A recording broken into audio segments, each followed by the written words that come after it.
Welcome, welcome, welcome. Insta chat with the journalist. Another episode, another interview. Excuse me. And today, my guest is Ashler. Okay, her name is Ashler. She is actually a farmer. Can you believe it? Ashler is a farmer who also happens to be an artist. She just released an 8-track album. It dropped in 2020, late 2020. It's a full body of work, and it's a dance. It's a dance album which has like a fuse of soul and amapiano. And she's our guest today, and I'll be chatting to her about her journey. She is born and bred in Soweto, but she's also spent some time, in America. So yeah, she did music here, and I think she got signed when she was just 16 years old. At the age of 16, Ashla was signed, and then after that, she moved to America for a while, and then she came back to SA. So now Ashla is a farmer slash singer, and we'll be chatting to her. Let me just add her on quickly. Her music and her journey, and just learn about her, man. I think she's an interesting person, and yeah, I can't wait to speak to her in a bit. Thank you so much for tuning in to the journalistdj.com. And yeah, this is a dance culture platform whereby we talk to various dance artists in that's South Africa. If you don't know, it's called South A. So yeah, Ashla is about to join, so the network is just a bit slow. So please bear with me so that we can just get the show off the road. I see it says waiting for Ashla. So yeah, thank you so much for tuning in. It's gonna be an awesome one. Ashla, if you can hear me, okay, it says it's unable to join, so it's probably like a network issue. Let me just check this. She just sent me a request now, so hopefully this one works out. It says waiting for Ashla to join. Yay! Patiently waiting for you. Hello. How are you, Ashla? I'm fine. How are you? I'm good, man. I'm good. Thank you so much for making time for this interview and for joining us today. No problem. Thank you for having me. Your story is very interesting. You got signed at the age of 16. Can you tell us about the journey? Shoo. I mean, look, it was very elementary. It wasn't a major label at the time. It was just a few guys from Rockville who were trying to get a studio going.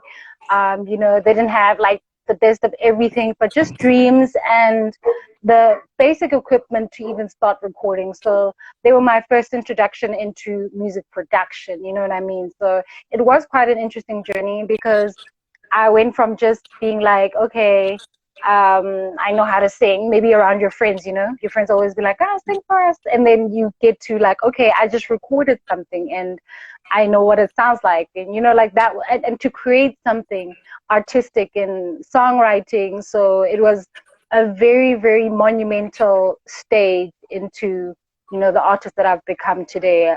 I wouldn't have gotten to where I am if it wasn't for that very first stage. So it was a learning experience. Okay. Yeah, I don't know why I asked that question first. It was actually supposed to be my second question, but the name Ashla, that's a different name. Tell us about Yeah. Ashla from, who was born in Soweto. First of all, how did you get into the music game? Okay. Okay. So Ashla, it was originally Ursula, and I was born Kosnawani Clinic, and the nurse wrote Ashla, and that's been my name ever since. I tried to change it when I was 16 when I got my ID to officially Ursula, but it was so complicated. I'd have to get a new birth certificate, and I just left it. And I was just like, well, I've been Ashler, for 16 years. Ashler's my name now. So, yeah, the original meaning of my name was Ursula. But yeah, it's a name that was actually given to me by my mom's close friend who is German. So Ursula is a German name, Ursula. And so, my mom really liked the name and gave it to me. And then my first name is Mathulare, which is obviously a lot more cultural, and that was given to me by my great-grandmother, actually. But yeah, Ashla is just a young woman from Soweto, well-traveled, including that as well, but still very down to earth. You're the girl next door. I love my life very much entrenched in South African culture and urban culture. So there's so many things that make Ashla because of the journey that I've traveled in my life. But for the most part, I'm just the girl next door, really.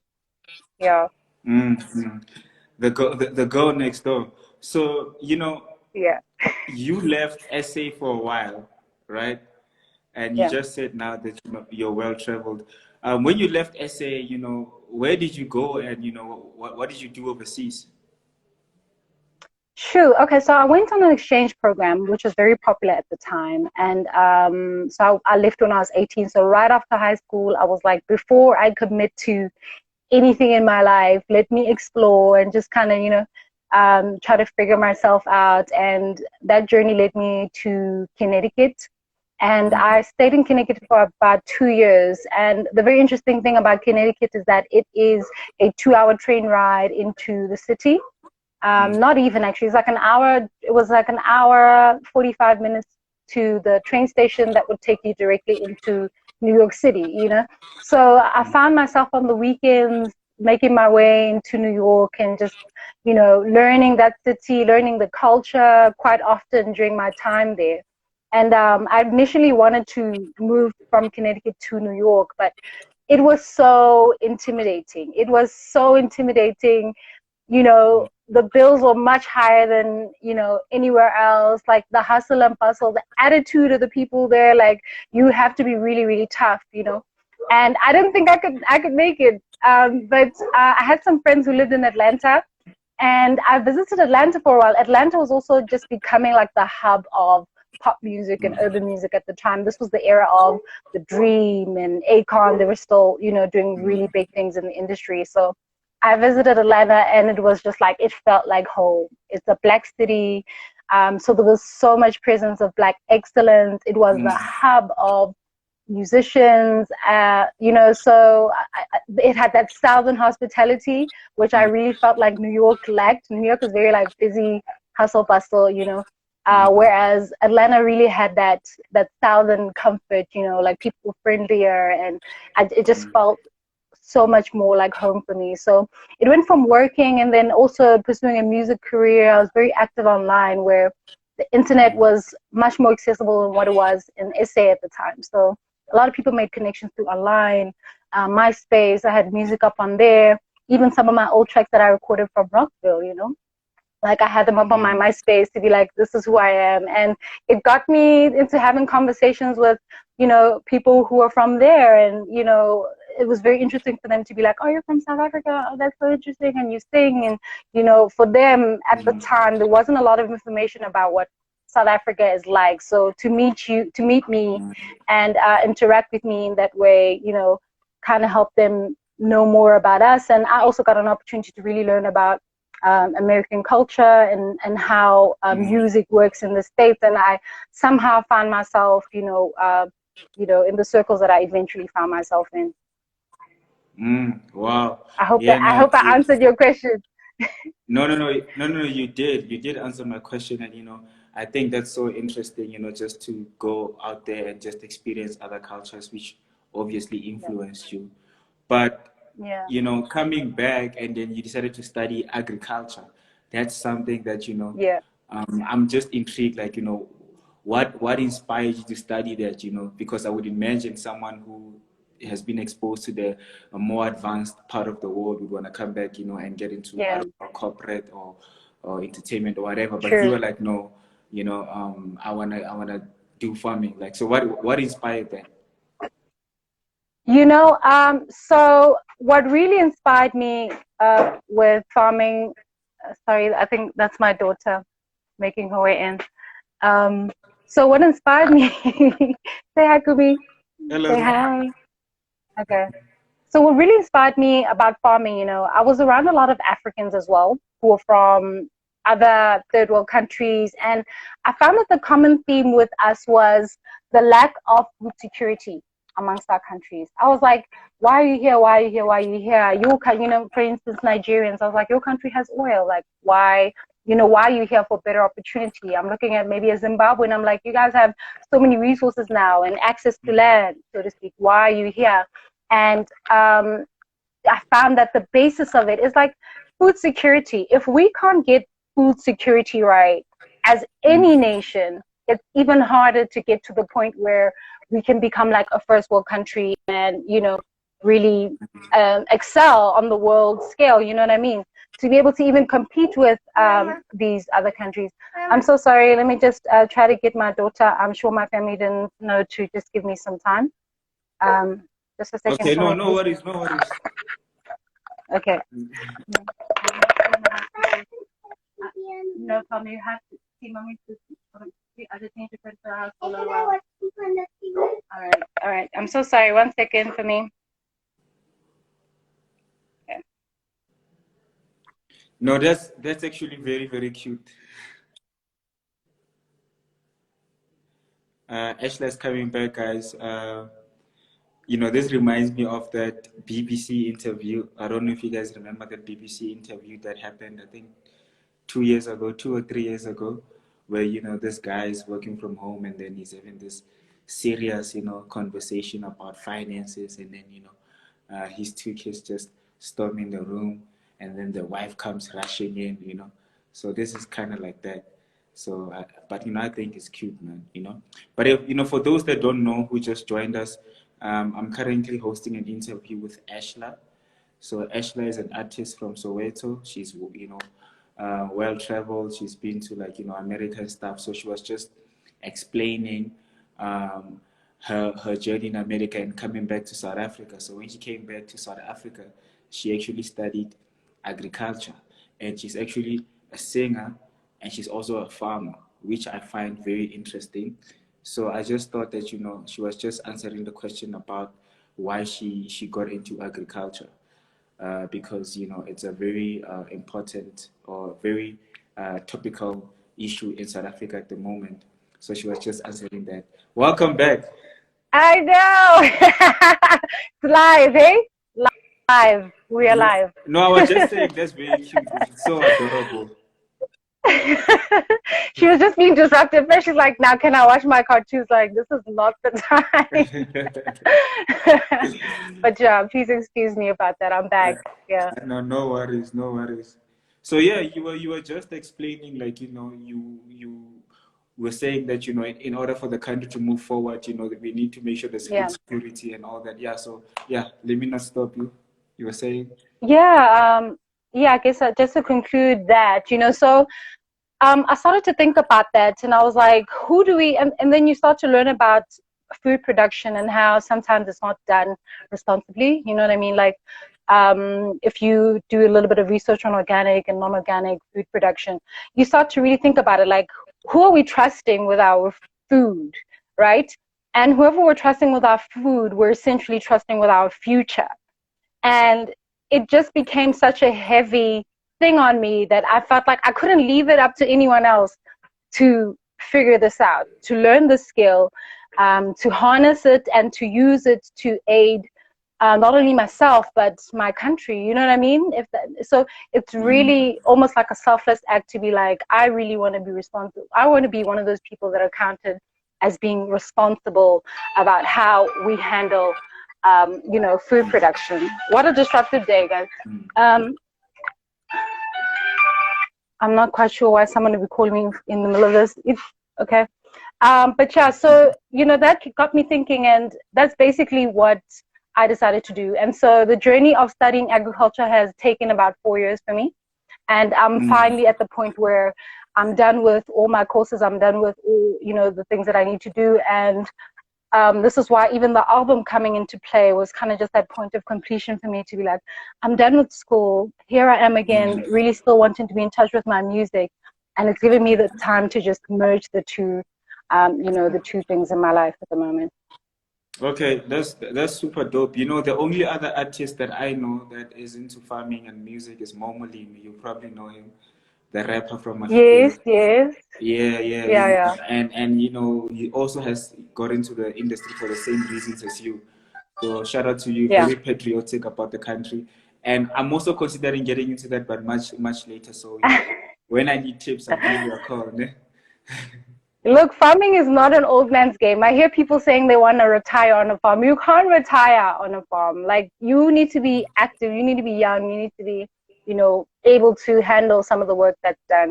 And that's why I didn't feel like there was any better time than now. I really didn't, because I was like, when am I going to get the time? When am I going to get the time to learn the things that I need to learn? When am I going to get the time to really practice them? So it's not an old man's game, for sure. You know what? Thank you for the tip. So I need to start, sooner than later. Sooner than later, yes. Yeah, okay. I know. Cool. Thank you so much for those insights. I really, really do appreciate them. I know I'm gonna, take my time to make sure, because I've also been thinking about it. But yeah. But anyway, it's not about me. So you balance farming and music, and you were able to record and release an 8-track album, So, how did you balance that? And, tell me about the album. Look, barely. It was tough. It was tough. Some days I would go from working in the field on the farm, and I had a session that night, But for some reason, when I would get into the booth, like, it was like water. Like, the music would come out exactly how I wanted it to come out. And it was so organic. And I didn't struggle with that, to be honest with you. The only thing that I probably struggled with was just physical exhaustion, because of what farming demands from me. But music for me, it was like breathing. So I really enjoy those days. And I wish I would have had, the full days with the music, and not so much, not stealing the time like I feel like I did. But essentially, I managed to achieve what I wanted to achieve. Look, the album, when I first came back into the country, I had a lot of Afrobeat influenced music.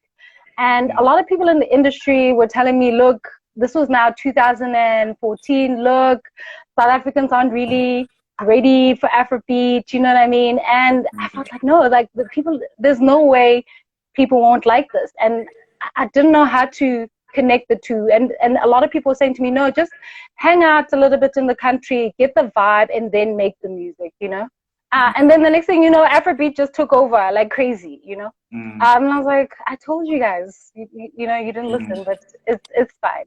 So the project that I had when I first came back was about 5 tracks. The one that was released on mainstream was Crazy World. And then the rest is still kind of in an archive. And I mean, they say music doesn't get old, but this time around, I really wanted to create something new. So my piano has absolutely taken over the country, the world, really. So to be able to, I felt like I really wanted to participate, because I do really appreciate the genre. And house music has always been my first love, so that was easy to decide on as well. So I took on the skills of my songwriting and, the experience that I have on building records, and I just put it towards an Amapiano project, and I'm really proud of how it came out. I love that. I feel like it's just mature enough for my experience. And I got to be as creative as I wanted to be about what I wanted to say. And, as an artist, you tend to be very judgmental about yourself, but I really just try to let go and be open about, where my creativity has gone, especially because I've been giving my attention to so many other things for quite some time, you know what I mean? So yeah, I'm quite proud of how it came out in consideration to everything else that was happening right in the middle of creating the album, you know what I mean? So yeah, I'm just super proud of it. Yeah. Yeah, no, it's a dope album. So, um, what's next? Are you gonna shoot music videos? Are you gonna drop more singles? Like, what's your plan now since we're in 2021? Oh man, I don't even know right now, but definitely the visuals are coming. I promise, I promise, I promise. We just shot some the other day and it just evolved into so many different things. It went from just trying to shoot stills into shooting, slow-mos and clips, and then into dance clips. It just evolved as we were driving around Soweto, just trying to kind of capture the essence of what the album feels like, right? So Mm, I really tried to give like an elegant approach to how I wanted people to perceive Soweto, and just like a loving appreciation in how we tried to depict everything that we shot. So the visuals are coming, and as we were shooting, I just found myself really curating, almost like an art piece, it was almost docu style. So I'm not even really sure what the visuals for the album are going to be in entirety. I don't know if there'll be videos plus a documentary, but that's probably what might happen because of how everything has played out so far, where even pictures are starting to tell a story, and it's even deeper than what we thought, and it's going to make the album make sense, you know. mm, mm. So yeah. Last question. How would you, do you plan on, like, somewhere or the other, merging farming and music? Because I think that would be interesting. Like, have you ever thought about it? I have, you know why? Mr. Easy has a song called Farming, right? Mr. Mm, Easy, a whole Mr. Easy has a song about mm, farming. And I don't know if I'm creative enough to create something similar to that, but mm, I would love to. I would love to find a creative way to really spread the message about investing not only in farming but just in these industries that our continent really need to pay attention to. Mining equally needs our attention as natives, if I have to put it that way. We really need to be educated on the resources that our countries have so that we can understand why we should have a voice even on a world scale. It's not fair to call us a third world country with all the resources that we have, but no one can mm, help them appreciate them for us. We must appreciate them for ourselves, and then the value can be mm, translated to everyone else. So if there's a way that I could find art, because art speaks so much, and it goes further than mm, anything else, and more than anything it imitates life. Life imitates art. So the moment you put it in art, people can start to imitate it in their real lives. And if I can do that for agriculture, I'd be more than happy to. So if I can find a way to write a song about the importance of farming, I will do it. For Wow. sure, for sure. Yeah. Wow. Well put and well said. Look, thank you so much. I've learned a lot from you, just, from this interview. Is there anything that, that I might have missed that you might want to say to people out there? Look, there's more coming. I really, really love these interviews because they're really helping me get in touch with what it is that I'm really doing. You know what I mean? And it's just to Mm, spread like a message of love and progress, and be artistic about it. So there's nothing that I think about right now, but I would love people to just keep supporting the music. Every like, every share, every view means so much to us as artists, to know that someone cares and cares to listen, and your voice mm, matters, and that you're taking up space. mm, So I really, really appreciate all the support, and if everyone can just keep that coming, I couldn't ask for more than that, because that's what it's all about, to create something that people can love and appreciate. Yeah. mm, mm. You know what? Nah, I think just from me, I think you're a powerhouse, first of all, and I think you must host, Thank you. like, your sessions, you know, at your farm or around your plants or something like Oh, that. You know what I mean? yeah. That's a Yeah, really good I idea. know it's a bit cliche, but I mean, look, why not? Why not? Why not, right? I've got some tomatoes I can sing in front of. You know what I mean? So, but Yeah, anyway, thank you so much yeah. for your time, Ashla. I really appreciate it. And yeah, man, you know, good luck with your projects. Good luck with your music. Want to see more of your music. Want to see your visuals. And, you know, hopefully I want to step into a store one day and buy your products, you know, because I'm trying to eat more Yes. veggies. Thank you so much. What an eventful interview. There was a lot going on. Thank you for bearing with me. I really enjoyed this. And yeah, shout out to your viewers and everyone who follows your page. I really appreciate you guys reaching out. Thank you so much. Okay, sharp, sharp. Good night. Bye. Good night.